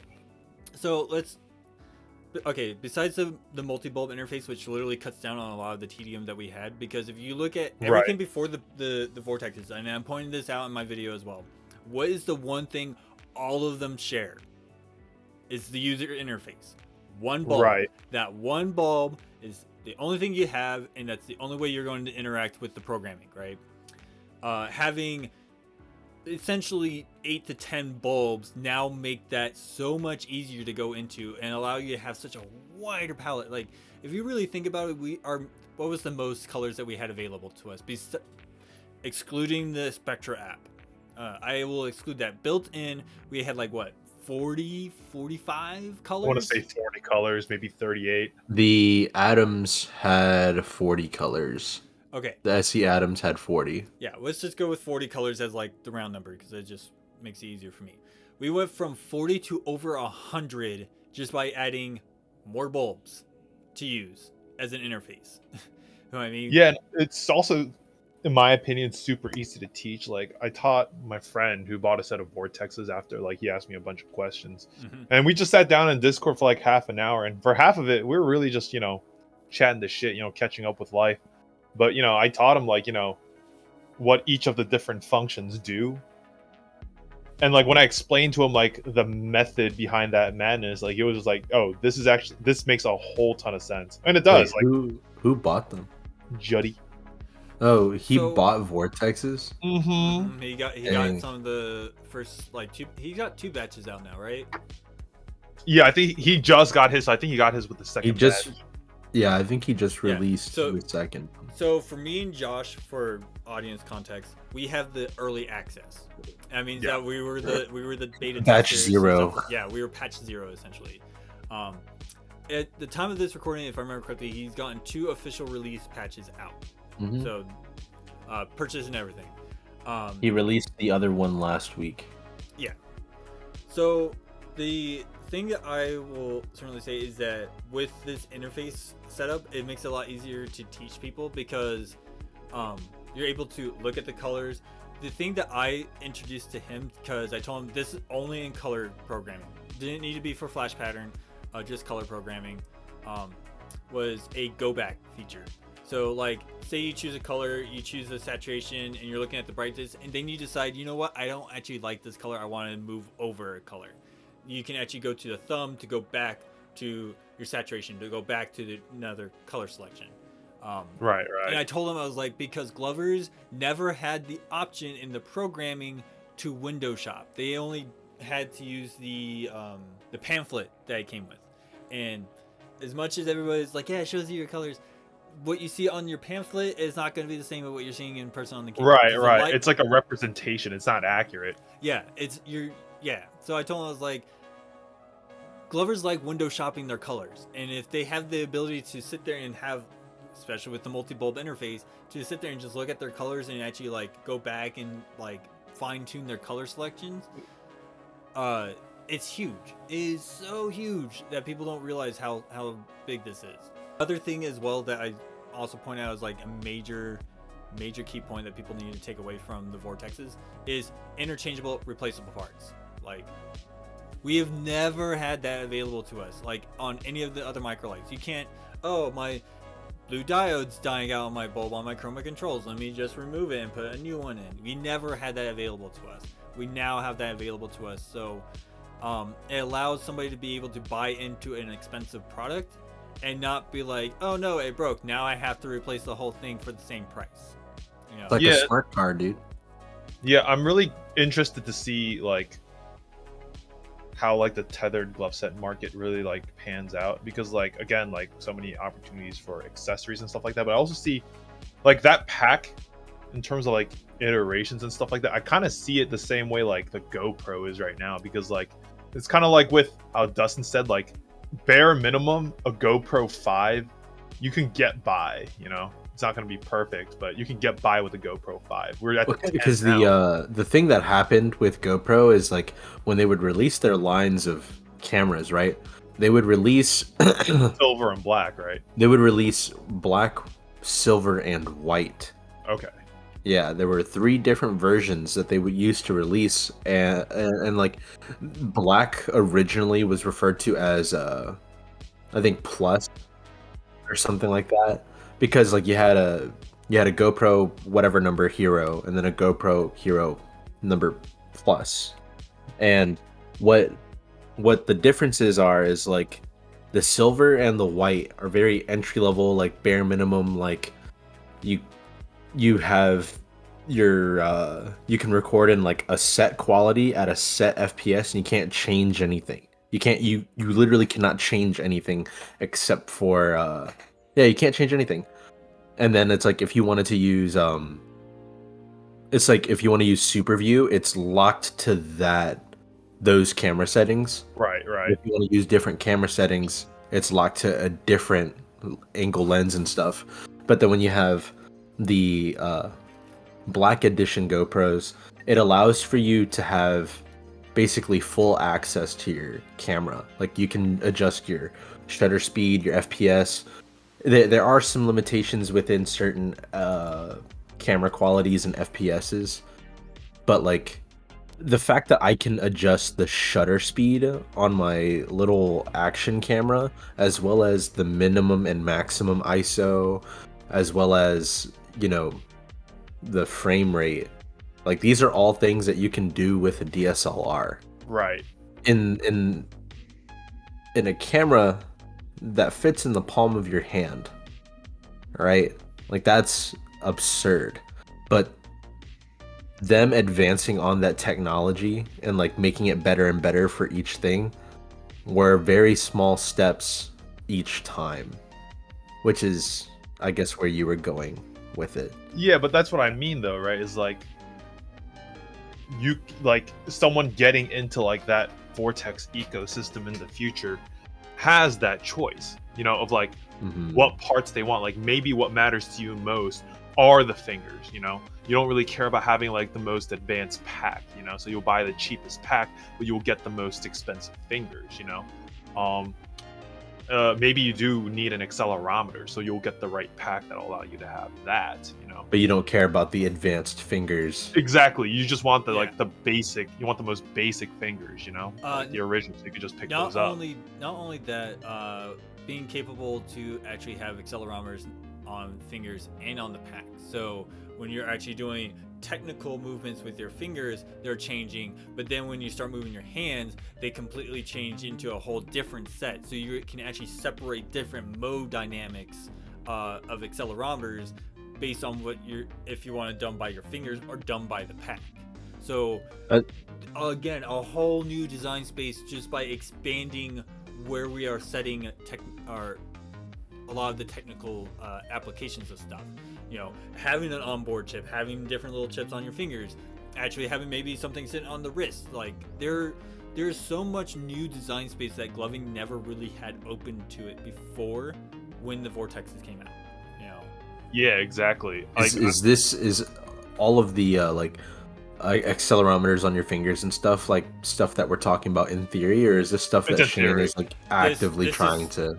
This is in theory. I think there's a lot of different challenges, and this is something I never really talked about in my video, because if I did, it would have been too long. I would have been there forever.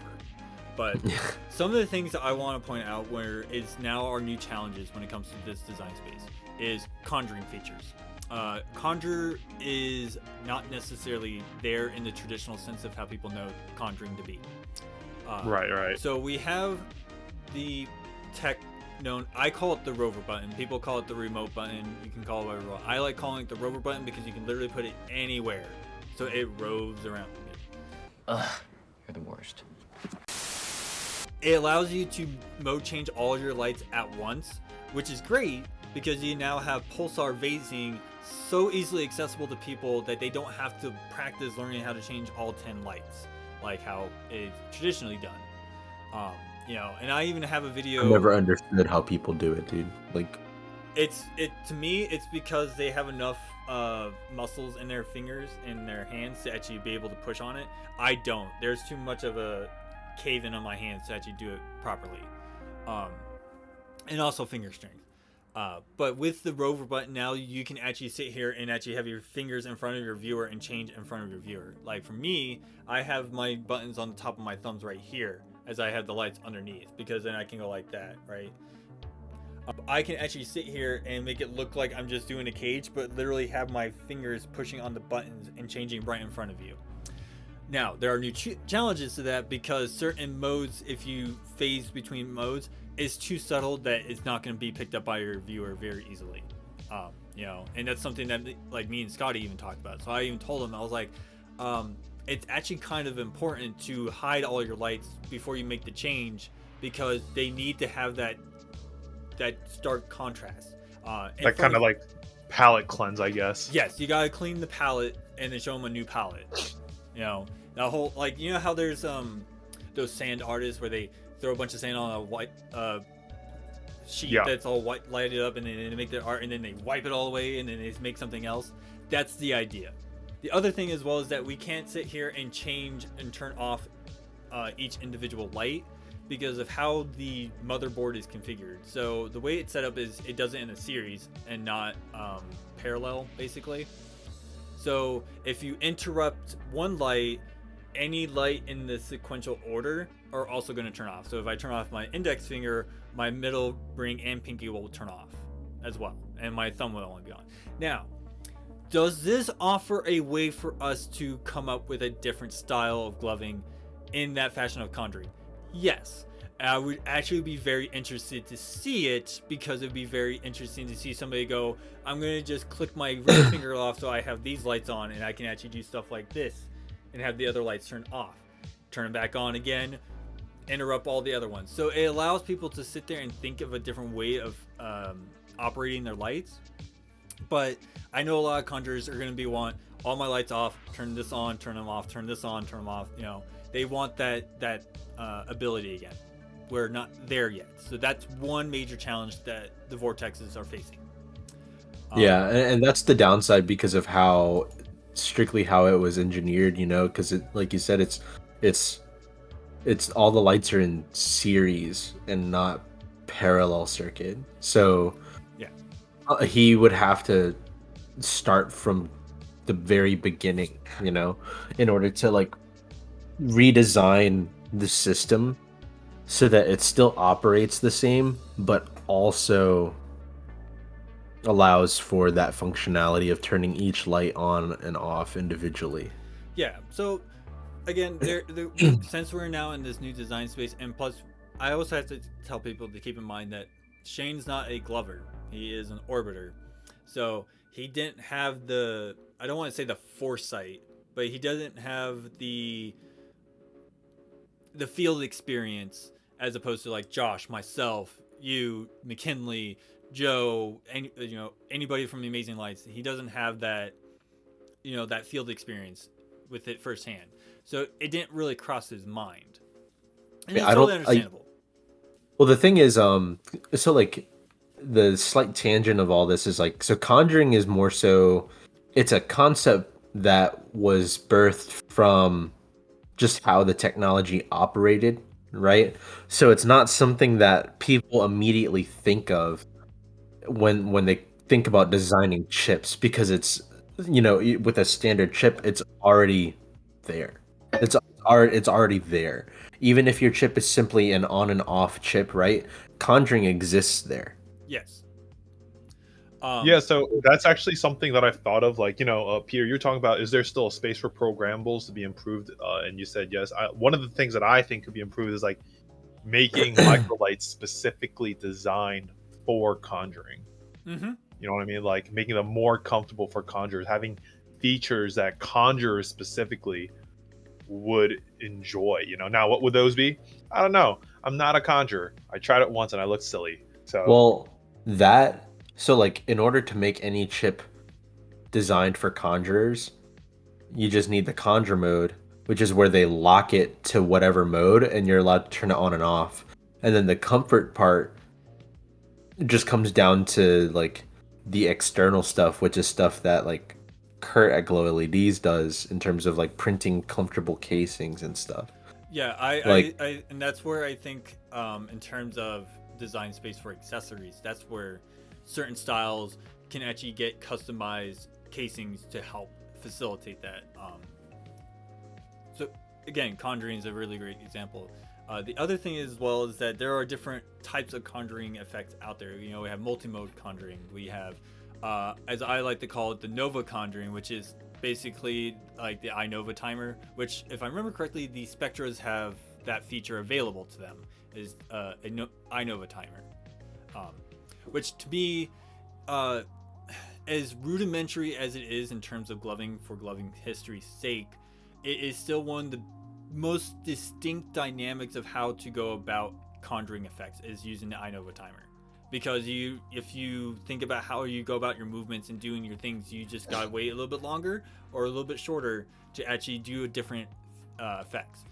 So when it comes to like a micro light, especially a programmable one, if somebody comes out with one that has a built-in iNova timer configuration into it, that is probably to me the ultimate conjuring light. Okay, I see you. I see you. Yeah. I also think that, you know, if we're kind of stepping back to the vortexes, I think there is a potential for the vortex ecosystem to have like conjuring possible. The one thought I had was like basically like the ability to like have buttons on the bottom of each pad, and then like having it all connected to one like kind of port, and then having the programming like figured out that way. But again, it would have to be set up so that each button is run in a parallel and not a sequence, right? Yeah, so to me it's just like, I don't know exactly the fine finesses of like the hardware that would need to go into doing that. Like I talked about having a button to interrupt the chain, and that's when Shane explained that whole thing to me about the series. If there was like a little onboard chip on the light itself to tell the motherboard that, hey, this is turned off, to transfer the information and just act as like a relay to keep all the other ones on. That's a way to do it. I'm not entirely sure. My experience with communications with chips and stuff is very limited to my military experience, but that was an idea that came to mind as well. It's like you might just need a relay chip to just keep the information going, you know. Right. I think like if anything, like I know that it's on his docket. I just know that he wants to cover the most general basis first before he goes into like the niche cases for everyone else. Yeah. Yeah, I don't know. I personally have a lot of hope that it's gonna happen, because like we're already at a point where like that technology is like leagues ahead of anything that we've had like technology wise like in the past. I think it's just a matter of time before someone figures it out. Yeah, to me the one major key thing that would shake up the microlight industry would be adding iNova timers to programmable chips. Here's the other thing I will say though, and I even mentioned this in my video as well. The vortexes isn't replacing microlights. It is just now a different iteration of tech that we have at our disposal without making everything obsolete. So my experience about something like this is like, look at Yu-Gi-Oh, for example. They have different summoning mechanics. You know, you have fusion summoning, XC summoning, synchro summoning, link summoning, pendulum summoning. Every time they came out with a new one, it never made one obsolete. It didn't make the previous one more obsolete, right? It was still there, it still had a function, and it still had a role within the game itself. Then they came out with link summoning, and they forced everybody to use link summoning in order to use the other summoning mechanics because of it. And that turned out to be very unhealthy for the game overall, so they changed it like 6 months down the road, I think. That's the thing that I've always been concerned about when it came to new glowing tech, is that it would just, people have always been afraid that they didn't want to make anything obsolete, which has never really been the case. Look at bulbs, for God's sakes. It's still going strong. It still has a very strong niche market that people still buy into. So that's collector stuff though. That's collector stuff. True, but you cannot sit here and say that there is no market for it. So microlights absolutely not. Yeah, microlights will always have its place in the scene. It will never lose its place, in my opinion. You know, unless they figure out how to make vortex into like microlights again type deal. Like, I was actually gonna say, like, I can't see why in the future we can't have like a microlight version of like the vortex light. You know what I mean? Like, maybe it's like a power draw thing, but like that NeoPixel in and of itself is a game changer. You know? I mean, it opened up a whole big heap of color palette that we never had access to. Even with exactly. You know, I would say this is probably the closest we got into color purity sense. You know? Yeah. So there's a lot of different things that come in. To me, the other thing I know a lot of people have been like really excited about when I talk to them about it and kind of do my whole little spiel about the vortexes is rechargeable batteries. Everyone's really huge up on that because it's just like, wait, I don't have to spend an entire day like changing out my batteries and getting ready for an event. I can just literally pull the chip out, plug it in, wait until it's charging and it's ready to go. Like, everyone's like, I'm sold on that. You don't even have to like pull it out of the glove all the way. That's the beauty of it. You just roll the glove up. Yep. I don't even roll my glove up. Like I just pull my pack back a little bit and it just sticks out. It's fine. I literally take the cuff and just fold the cuff and then shake it a little bit and then it comes right out. Like it's perfectly there. So yeah, there's just so much different ideas that we have now at our disposal. To me, one of the biggest things that I think glovers are going to be probably going to feel overwhelmed is sequence flash patterns and how to come up with their color sets for a sequence flash pattern. Scotty made his little phasing set. Yep. I actually have a video that I'm going to be posting that is me doing a test run with it. It's actually pretty interesting how he had it set up. Like he really thought very critically how he wanted to configure these flash patterns stuff, and his sequence flash patterns, some of those setups is actually really cool. I really like how it goes, the second one, how there's a blank in there, so it actually makes it go dark for a second, and then all of a sudden it gets brighter and brighter again. Like that was really cool to see in action in my show. Like it really elevated a lot of the minute points that you might have not noticed.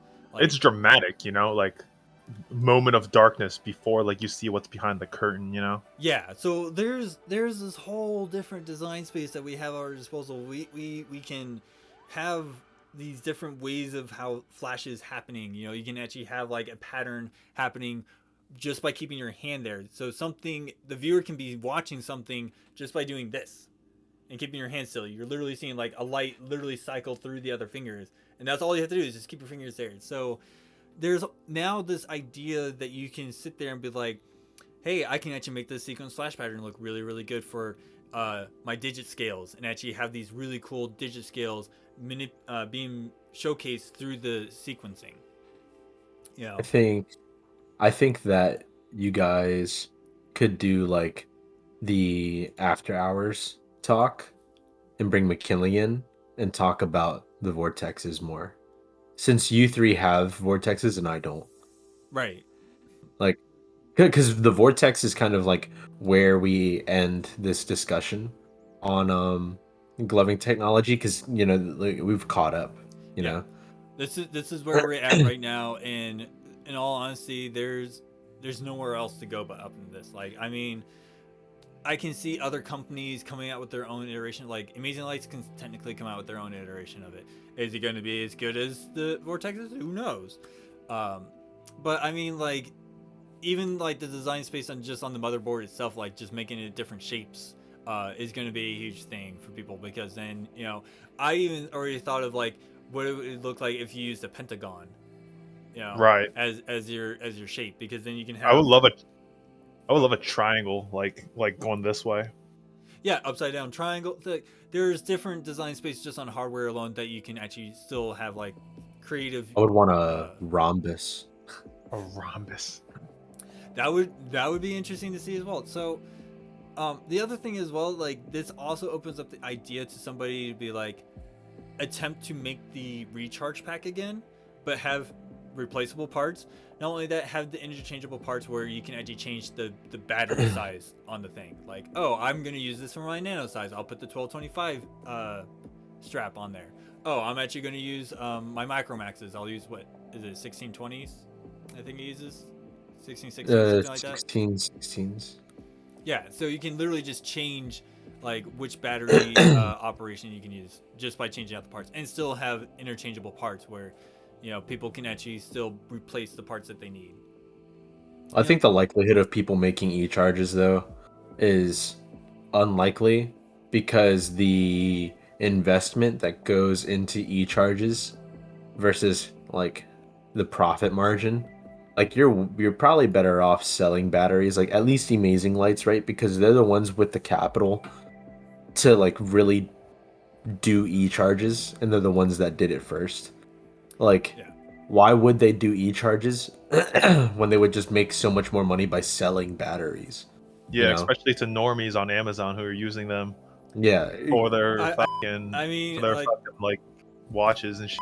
I mean, I told everybody, I was like, we're one of the reasons why this industry still, runs with mad profits, is because we just use so many batteries, and rechargeable batteries has always been a thing that the community has wanted for a while. So, Will we ever get it besides the vortexes? Who knows?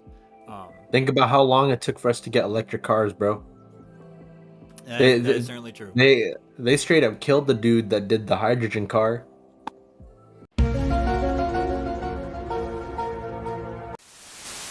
That is certainly true. Have you heard about that, Josh? I have not. The hydrogen car. It's a car that would effectively run on water. And they killed the dude. It's not that they killed the dude. The theory is that they killed the dude because literally he was talking about it and he was about to release it, and then he died literally the next day. How'd he die? He got shot. Yeah. Yeah, they probably killed the dude. Like, there's this guy who invented this car that runs on water, man. It's got a fiberglass air-cooled engine and it runs on water. Yeah, that's what I'm saying. Yeah, so there's a lot of talking stuff on that. Granted, hydrogen reactors also very far tangent from what we're talking about. Hydrogen reactors are also incredibly dangerous. Yeah, they're incredibly dangerous. But if you can harness that, it's incredibly efficient. It's incredibly efficient. It's cheap to operate by comparison of like a gasoline engine, right? They killed the dude. They straight killed the dude. Maybe they didn't want, hydrogen bombs on the road every day. But but we're already driving civilian tanks, so like, what's a hydrogen bomb, Right. And 10,000 times worse. I don't want to hop in my daily driver and it just level the city by accident one day because of a fender bender. Right. I guess. So I think the way that we could probably like put our closing thoughts on everything is like the accessories market. Since like we're at the point with the vortexes, like we've already seen massive changes to how Kurt's designing his casings and his sleds, low and LED, his diffusers, all that stuff. And the funny thing is, I always tell people these accessories were very much needed. It's one of the things that really allows glovers to really personalize their own stuff and really make themselves stand out and be unique. And some people might just discredit it, but no, it's something I always thought was very, very much needed. Oh yeah. In fact, I'm in the process of getting my first like custom order in right now. Like I'm getting a remake of like the Stardust casings. I'll fit the vortexes and I'll have a you know what? You're ew. I gave you those fucking Stardust, didn't I? Yeah, but I'm also getting decals so that I can get I can black it out but expose like the top light. So it looks like just like a pure light. I'm really excited about them. Yeah. So one of the other things as well is that I also want to just like point out as like points of appreciation is that since Kurt really has been pushing on like diffusers and casings and stuff like that, we really saw like advancements in that regard. Like look at the EXO diffusers. We got the dodecahedrons, the wiffle ball diffusers, the cube diffusers that he's made. His baby's the Omni skin right now, though. Yeah, his magnum opus right now is the Omni skin, which is great. Mm-hmm. So not only are we seeing gloving technology really take off, now we're seeing gloving accessory technology take off. And actually, in the future, I see the more customized gloves, like wearing gloves, is going to change up. Like I can actually see people making this part be black instead and this all white, like how the wired gloves that Therolites have. Those right really weird looking ones. I've seen people do like palm decals. Yeah, so that's or like decals. Yeah, I've seen that. Like that's not a new thing. So yeah, but it's always been like fringe, like not a lot of people were doing them. I know one guy in person who used to like do decals on his palms, and that was Ryan Hong. Well, he'll wear his fucking futuristic whites backwards so that the infinity is on the inside. Right. Yeah. So then he can hit you with one of those. Right. Lights up the. But yeah, I mean, I for some I have people, to go. if their thumbs like this, they can get a nice little palm eye effect on it. Mm-hmm. Yeah, my time is cut short. All right, well, I think good discussion that we had. yeah. Well, so just to close this off, thank you to everybody who's watched this video. It is certainly awesome that you guys keep tuning in. It is really great to see these numbers keep increasing with each and every episode. I certainly hope to hear from all of you guys what other topics you guys want us to talk about. I know the gloving company conversation is coming down the road. Trust us on it. It'll be coming. But We're gonna roast all of them. We're gonna roast all of them. roast them all. We're gonna roast all of them. Even Shane. Shane's brand new, and we're just gonna roast him immediately. That's Your chips whack. Your casings whack. everything Shane. whack. Shane, you just selling wired glove sets, bro.